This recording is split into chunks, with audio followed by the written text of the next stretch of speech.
একদিকে রয়েছে তানজিন তিশা, অন্যদিকে রয়েছে কেয়া পাইল। এই দুই সেরা অভিনেত্রীকে সবাই চেনে, বাংলা নাটক পছন্দ করে, অথচ এই দুই অভিনেত্রীকে চেনে না এমন বান্দা হয়তো খুঁজেই পাওয়া যাবে না। আজকে আমরা জানানোর চেষ্টা করব যে কে সেরা, তানজিন তিশা বনাম কেয়া পাইল, আর জানানোর চেষ্টা করব তাদের ব্যক্তিগত জীবন সম্পর্কে, আর তারা একটি নাটক করতে কে কত টাকা পারিশ্রমিক নেন, আর জানানোর চেষ্টা করব তাদের সফল হওয়ার পিছনের গল্প। তো শুরু করা যাক তাদের প্রতিযোগিতা নিয়ে আজকের ভিডিও।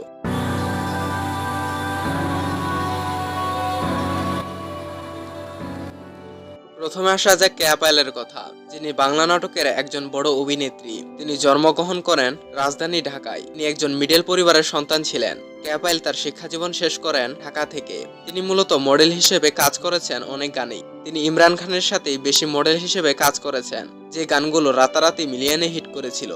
এবং তিনি 2018 থেকে 19 সালের মধ্যে নাটক জগতে আসেন। তার প্রথম নাটকের বিপরীতে অভিনয় করেছে বাংলা নাটকের বড় একজন অভিনেতা ফারহান আহমেদ জুবান। এরপর তিনি একে একে অভিনয় করে গিয়েছেন বাংলা নাটকের বড় বড় অভিনেতার সাথে। এই অভিনেত্রী যে শুধু ছোট্ট পর্দাতেই অভিনয় করেছে এমন কিন্তু নয়, সে অভিনয় করেছে চলচ্চিত্রেও। তার অভিনীত সিনেমার নাম হলো ইন্দুবালা। তার কয়েকটি জনপ্রিয় নাটক হলো ভুলো না আমায় ও অন্তরা, বইয়ের বাড়ি ইত্যাদি।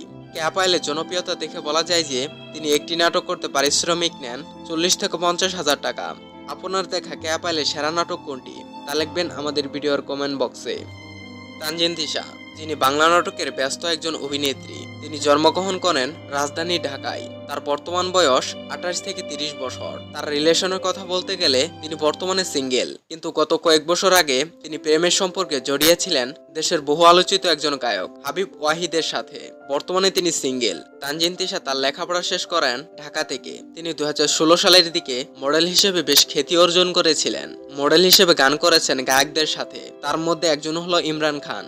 এরপর তিনি 2018 সালের দিকে নাটক জগতে পা রাখেন। তিনি সব জনপ্রিয় অভিনেতার সাথেই নাটক করেছেন। তার জনপ্রিয় কয়েকটি নাটক হলো পুতুলের সংসার, তোমার পাশে থাকতে চাই ইত্যাদি নাটক। বর্তমানে তিনি নাটক কমিয়ে পারিশ্রমিক বাড়িয়েছেন। তার জনপ্রিয়তা দেখে বলা যায় যে তিনি একটি নাটক করতে পারিশ্রমিক নেন 60 থেকে 80 হাজার টাকা।